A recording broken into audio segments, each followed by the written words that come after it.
Melihat fenomena anak zaman sekarang, serendah itukah akidah anak zaman sekarang? Bahkan mau menjadikan pemain TikTok sebagai tuhannya.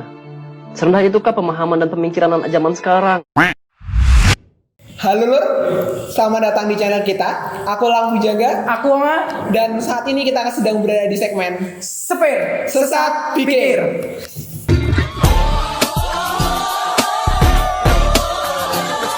Kita bakal bacotin hal-hal penting dan gak penting, berita penting gak penting kita kritisin, kita komentarin. Hati-hati buat teman-teman yang pinter, kalian bakal baper. BTW Lim, yoi, kok tumben pakai sarung? habis sholat. Habis sholat. Bukan gara-gara kemarin di roasting di grup. Nggak peduli aku itu. Nanti kita comot lagi habis ini. Oke Jang, ada berita apa nih Jang? Oke, sekarang giliran gue ya. Kemarin kan udah kamu.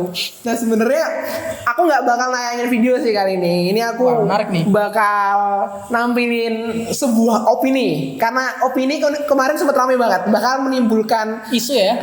menimbulkan efek domino banget nih.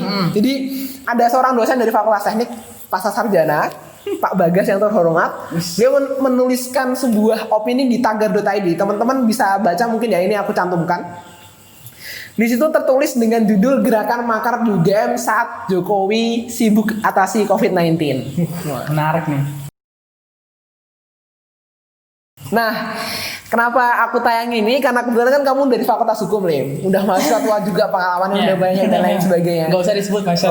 They ask you how you are, you just have to say that you're fine when you're not really fine, but you just can't get into it because they would.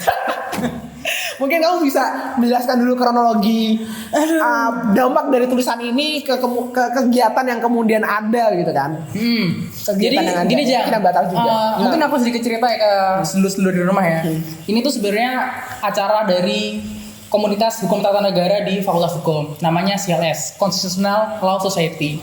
Mereka tuh punya acara namanya diskusi silaturahmi bersama negarawan. Nah, dengan topiknya nih menarik sebenarnya, persoalan pemecatan presiden di tengah pandemi ditinjau dari sistem ketatanegaraan. Yang akhirnya poster ini kesebar ke grup WA, dan akhirnya dari Bapak dosen yang terhormat ini, Bagas Puji Laksono, dia membuat sebuah tulisan bahwa ternyata poster ini dianggap sebuah gerakan makar di sana. Menarik nih habis itu. Berita belum selesai di sana, Jang. Oke. Habis posternya, habis tulisan ini keluar, ini mulai rame. Selang sehari hari Kamisnya itu, tiba-tiba posternya ganti. Jadi poster ini dimuatnya hari tulisan ini dimuatnya hari Kamis, rame hari Kamis, dan kemudian juga teman-teman Seras menindaklanjuti hari Kamis saat itu pula ya, Hamin 1 ya. Iya. Hamin 1 acara ya. Kelihatannya Hamin 1 acara tuh mereka mengganti posternya dengan Judul yang nomenklatur berbeda, yang berbeda lah, bisa kita bilang yang gitu. lebih menekan ya. Ya, jadi mereka tuh akhirnya mengganti judul dengan judul meluruskan persoalan pemberhentian presiden ditinjau dari sistem ketatanegaraan.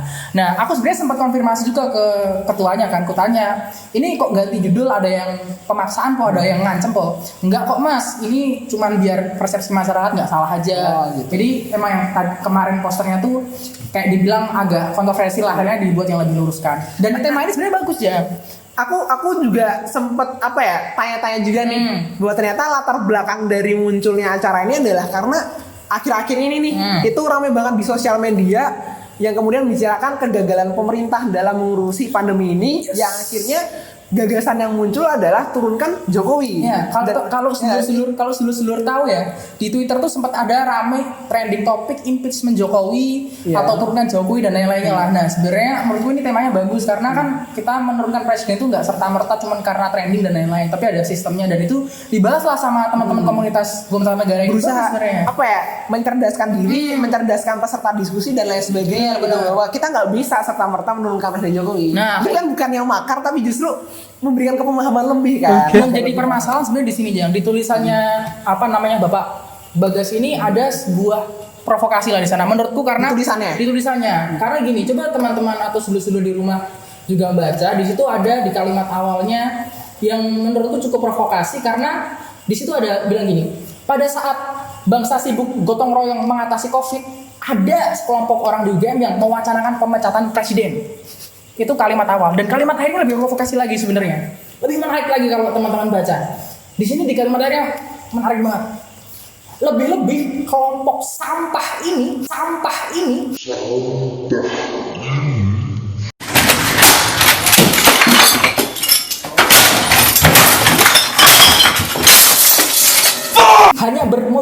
besar tidak melakukan apa-apa kecuali menyebar kebencian dan membuat kegaduhan politik di masyarakat. Habis itu rame loh. Instagram CLS rame.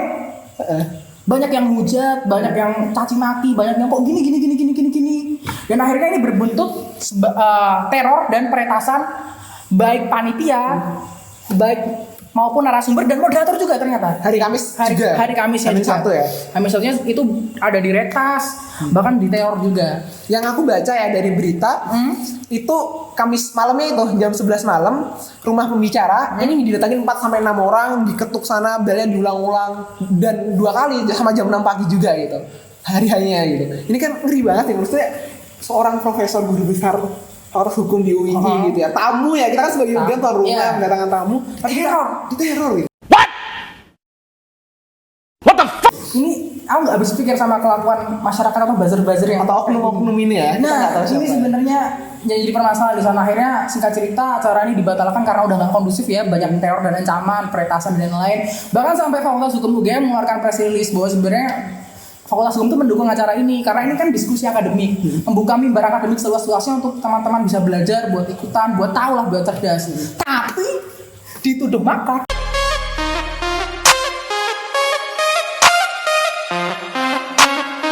Nah ini yang susah dituduh makar. Nah, dituduh masyarakat tergiring opini dengan ini bahwa ini makar dan lain. Repot di sana. Ini yang sebenarnya kita perlu bahas nih Jang. Kalau aku dari Fakultas Hukum, memang ini sangat menyakiti hati teman-teman dan aku pribadi ya. Nah ini dari kamu nih, mahasiswa Fakultas Teknik. Fakultas Teknik. Nah, gimana nih tanggapan kamu dari tulisan Bapak dosen yang terhormat ini? Oke, sebenarnya aku sendiri ya sebagai mahasiswa Fakultas Teknik pun belum pernah berinteraksi langsung dengan beliau, Pak Bagas Puji Laksono yang terhormat ini. Dan sebenarnya aku pribadi ya sebagai masyarakat di negeri yang demokrasi ini tidak mempermasalahkan cara beliau menyampaikan tidak mempermasalahkan beliau menyampaikan pendapatnya gitu, karena bebas-bebas aja kan, entah dia mau bebas dia ngomong sebagainya, kita negara demokrasi gitu kan. Cuma yang aku permasalahkan di sini adalah beliau ini dosen, identitasnya memperkuat legitimasi atas opininya. Itu yang pertama. Yang kedua, dia punya political power yang besar pula ketika dia menyampaikan pendapat bakal didengar masyarakat. Karena beliau akademisi. Nah iya gitu. Nah, yang aku tidak suka dan aku tidak sepemahaman adalah cara beliau menuliskan opini yang di tagar.id ini sebagai insan akademik ya, insan intelektual. Beliau ini menuliskan dengan kata-kata yang sangat provokatif, tidak berlandaskan dengan kaidah-kaidah norma-norma seorang akademisi. Menggunakan data-data, menjadi sering apalagi konfirmasi terhadap panitia acara tersebut gitu kan. Harusnya memang konfirmasi ya. Iya, dan terlihat banget gitu. Beliau ini menuliskan ini belum konfirmasi sama sekali gitu. Dan menuding bahwa kelompok ini adalah kelompok sampah. Wacana untuk kemudian makar, mengkhianati identitas beliau sebagai seorang dosen. Kalau aku sebenarnya nggak habis pikir sih, memang harusnya ada konfirmasi lah ya kalau mau menulis kayak gini, karena bahkan ini sampai dapat respon yang luar biasa. Dari Komnas HAM juga ngeluarin press release juga kan tentang mereka tuh sebenarnya nggak melarang agenda ini dan ini mau mimbar akademik. Tapi aku mengutip nih kalimat salah satu dosen Visipol, bagus ini Jang. Ini kenapa Rasulullah itu melarang sesuatu diurus atau dipegang sama yang bukan ahlinya. Dosen Visipol ya? Dosen Visipol, yang Bapak Abdul Ghafar Karim. Ya, Abdul Ghafar Karim, dosen Visipol. Aku sepakat sih, karena memang kalau yang bukan kompetensinya ya kalau bisa diklarifikasi dulu lah sama kompetensinya. Jadi kita hidup di negara demokrasi, bebas menyatakan pendapat, tapi pinter-pinterlah dalam berpendapat ya nggak sih? Benar. Jadi apalagi dosen dan itu bukan kompetensinya di bidang hukum atau politik. Jadi kalau misal aku nggak tahu misal teori mekanika kuantum nih yang kayak di Iron Man. Hold on. Nah, aku tanya sama anak-anak FJK.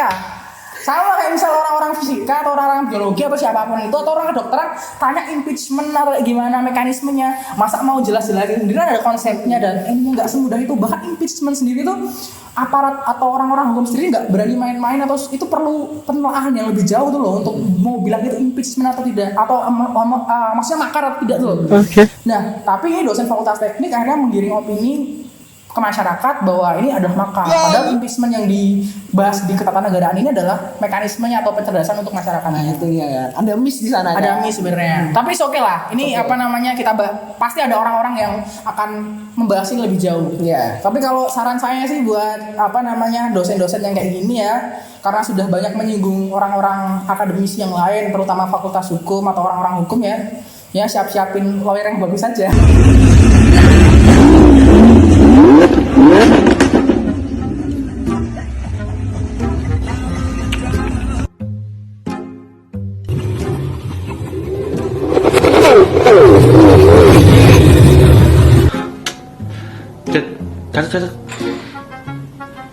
Caper. Bakal kena nih. Kita nggak tahu. Nggak tahu. Kita tunggu aja. Kalau saran saya diskusi sama orang hukum, siapin lawyer yang bagus. Itu agak repot soalnya. Pengacara. Aku tidak mau ikut campur. Kita kan di sini bikin konten. Menunggangi. Iya. Oke, kita bahas respon dari masyarakat Jang. Oke, gimana? Sebenarnya lucu nih respon masyarakat karena habis ini respon masyarakatnya udah bilang menjelek-jelekan fakultas hukum. Nah. Wah, fakultas hukum UGM nih kayak gini ya. Wah, nggak usah masuk fakultas hukum UGM lah. Ternyata fakultas hukum UGM ditunggangi HTI. Waduh. Hei kalian lor, musola fakultas hukum UGM aja sepi. Lebih sepi daripada kantinnya. Ya, kalau sepi nggak sepi banget lah, ada orang yang sholat lah, pasti beberapa lumayan, tapi paling nggak lebih ramai kantinnya lah. Pada nggak sholat? Ya sholat. Bilang ditunggangi HTI. Aduh, netizen ini lucu sebenarnya. Bahkan dia bilang, wah aku nggak mau masuk fakultas, anakku nggak usah masuk fakultas hukum lah. Anak ibu belum tentu keterima bu di fakultas hukum Itu, kalian tuh lama dikunci belum aja. Aku baca komen menarik lagi Jan. Ada yang menarik di Instagram, di lain-lain today gitu, bilang gini, kalian itu udah mahasiswa sok pintar lagi, jelasin dong ke kita ini kan kita nggak ngerti bodoh gitu-gitu, tapi sambil ngehujat Jan gitu, sambil ngegas. Kalian udah ngaku bodoh, ngegas sombong lagi. Kalau bodoh lo nggak tahu belajar cok. Astagfirullah. Aku mau sih baca itu. Maksudnya gini loh, kalau nggak ngerti belajar lah, kita kasih tahu, nggak usah pakai menghina, ngehujat, mencaci maki, bilang apa-apa. Astagfirullah. Sabar. Untung udah nggak puasa. Terlebih lagi Jang, ada yang neror. Ini aku paling nggak suka sebenarnya kalau main teror, main retas. Saya pernah diretas. Oke, Ini parah itu. Aku juga benci banget sama kasus yang neror dan lain sebagainya gitu. Itu kan suatu bentuk pemaksaan pendapat ya bahwa tidak sepakat dengan adanya diskusi-diskusi gini gitu. Ini aku justru cenderung meninggikan derajat Pak Bagas ini. Kenapa? Karena Pak Bagas ini menyampaikan pendapatnya gitu. Di negara demokrasi bebas lah menyampaikan pendapat. Ya ini tidak menyampaikan pendapat, tapi memaksakan pendapat gitu. Seriously, what the fuck are you doing? Ini sebenarnya parah sih di sini. Ini sebenarnya masyarakat kita tuh masih belum dewasa dalam berdemokrasi kita. Kalau ada kejadian kayak gini nih. Kalau nggak suka boleh lah menyampaikan pendapatnya, tapi dengan cara yang baik. Kita kan mengkritik tadi poin yang pertama ya Pak Bagas tadi. Poin yang kedua jangan dipaksakan. Yes. Kalau misalkan merasa bahwa ini nggak benar, sampaikanlah ke pihak yang berwajib kayak polisi dan lain sebagainya biar yang ngurus. Nggak usah retas, nggak usah teror lah, jangan main menghakimi sendiri lah. Kalau mau retas, kalau mau teror di kolom komentar kita aja. Kita terbuka bro. Silahkan, menurut teman-teman dari netizen ini, seluruh di rumah juga emang ada makar gak sih? Komen, diskusi di kolom komentar. Kita nggak janji balesin. Oke, balik lagi sebenarnya juga aku cukup kecewa sih dengan kampus kita sih. Kenapa tuh Jam? Ada. Sebenarnya dari UGM sendiri ya walaupun pada akhirnya membela ya, Fakultas Hukum kan akhirnya memberikan rilis ya bahwa membela membela lah teman-teman CLS di sini. Cuma belum ada kejelasan dari pihak kampus gitu ya mengenai kebijakan-kebijakan yang mewadahi ruang-ruang mimbar kebebasan akademik ini gitu kan. Kita sering banget ya, nggak sering sih, berkali-kali kita melihat ya kasus hampir sama bahwa diskusi-diskusi dibatalkan. Ustaz Abdul Somad pernah dibatalkan. Ustaz Abdul Somad juga kan. Ini kan dari pihak kampus itu kan belum memberikan kejelasan mengenai hal ini gitu kan. Ini yang kemudian perlu dibahas lebih dalam lagi oleh pihak UGM, pihak rektorat gitu. Ini kan juga berkali-kali pihak teman-teman aliansi mahasiswa UGM mempertanyakan sebenarnya gimana sih nasib kebebasan mimbar akademik kita gitu. Kalau aku sih berharap ini sebenarnya bisa jadi pelajaran yang baik lah buat banyak pihak, buat kampus juga supaya bisa lebih memberikan ruang untuk kebebasan akademik untuk membahas itu tuh lebih dinamis. Kita jadi lebih tahu lah sebagai mahasiswa apa sih batasan-batasan yang boleh dan nggak boleh. Pun juga kampus jadi siap membela ketika itu memang sesuai dengan koridornya. Aku gitu sepakat dengan itu, makanya kalau bisa ya ini jadi pelajaran lah. Kita sebagai masyarakat juga di sini bisa bersikap dewasa lah dalam berpolitik, berdemokrasi. Berbeda itu wajar. Berbeda itu wajar. Tapi yang nggak wajar memaksakan. Nah ini penting memaksakan. Pun juga kalau misalkan berpendapat dengan kaidah-kaidahnya lah yang dewasa lah kita masyarakat ini. Kalau teman-teman boleh berpendapat asal memang sesuai dengan kaidahnya dan nggak, kalau bisa ya memang tidak provokatif dan nggak mengujar kebencian atau apa namanya. Sebenarnya kalau mengujar kebencian bilang dan lain-lain lah, misalnya bilang bego tol dan lain-lain, kalau aku sih masih oke ya. Sebenarnya yang berbahaya itu adalah tuduhan-tuduhan palsu, misal kayak provokatif, bilang makar, bilang korupsi, nah itu sudah berbahaya dan itu konsekuensinya tadi aku bilang siap lawyer yang bagus. Panggil Wong Alim jadi pengacara. Belum. Cut. Oke itu aja. Oke. Itu aja, Jal? Mungkin itu aja kali ya. Aja. Terima kasih banget buat sedulur-sedulur yang udah ngikutin dari awal sampai akhir. Yes. Kalau misal sedulur-sedulur suka pada konten kali ini boleh like. Kalau nggak senang dislike, Tapi tetap jangan lupa subscribe.